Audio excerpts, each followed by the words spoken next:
최근에 가장 큰 관심사 가운데 하나가 십상시 보고서, 이른바 정윤회 파문 아니겠습니까? 예.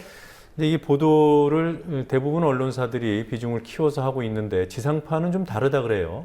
네, 최근 정윤회 문건에 이목이 집중되는 만큼 진보 보수 언론 모두 이 사안에 집중하고 있습니다. 종편 방송사들 역시 마찬가지입니다. 반면에 지상파 3사는 이 논란에 소극적으로 대응하거나 또 관련 인물들을 대변하고 있다는 지적이 제기되고 있습니다. 민주연합 최민희 의원이 공개한 문건을 보면 지상파와 종편 간의 보도 비중이 확연히 눈에 띕니다. 세계일보 최초 보도로 정윤회 국정개입 의혹이 불거진 지난달 28일부터 보시면 종편 3사 모두 뉴스 앞머리부터 6개의 리포트로 이 사안을 다뤘는데 지상파 3사는 각 한 꼭지씩만을 다뤘습니다. SBS를 제외하면 11번째, 17번째, 순서도 상당히 후반부입니다. 또 다음 날과 그 다음 날까지도 지상파 메인 뉴스는 각 한두 개의 리포트뿐이었는데요. 종편은 적게는 3개에서 최대 6개까지 다수의 리포트로 사안을 다뤘습니다. 네, 이게 지금 메인 뉴스들만 비교한 거고요. 예, 그렇습니다. 그 이후에는 어떻습니까? 예, 다음 화면 보시겠습니다. 12월 1일의 경우에는 좀 다릅니다. 박 대통령의 입장 발표가 있었던 날인 만큼 지상파와 종편 모두 여러 꼭지를 할애했습니다. 논란이 증폭되면서 종편은 그 다음 날의 보도 비중을 더 늘렸는데요. 하지만 지상파는 다시 비중을 줄였습니다.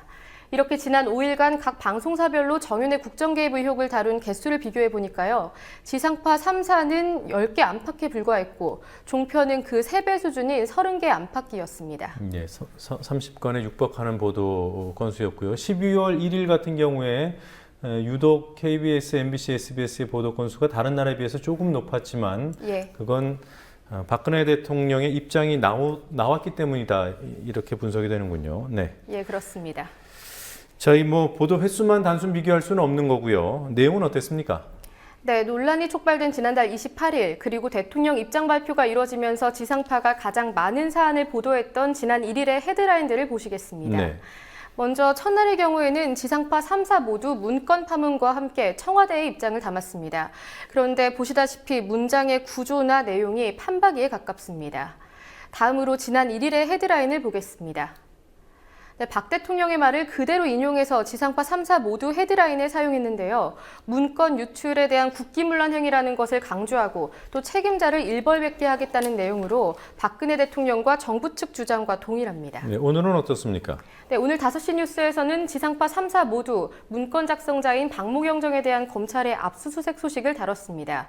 1분 내외의 짧은 리포트나 전화 연결이었고요.